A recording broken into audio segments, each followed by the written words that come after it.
बिल्कुल दुर्भावनावश ये सरकार काम कर रही है और वहाँ की पुलिस सरकार के सह पर और वहाँ के जो विधायक हैं जो आज छत्तीसगढ़ सरकार में मंत्री हैं उनके सह पर काम कर रही है।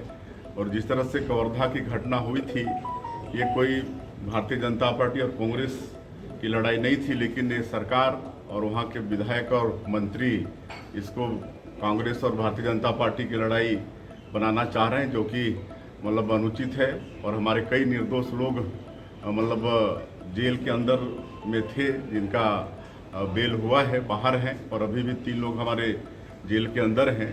हम लोग दुर्ग डॉक्टर रमन सिंह के साथ मिलने गए थे, वहाँ पर जो बंद थे उनसे, तो वहाँ बता रहे थे कि एक दुकानदार बाप बेटा दुकान में बैठे थे, उनको जेल में डाल दिया गया।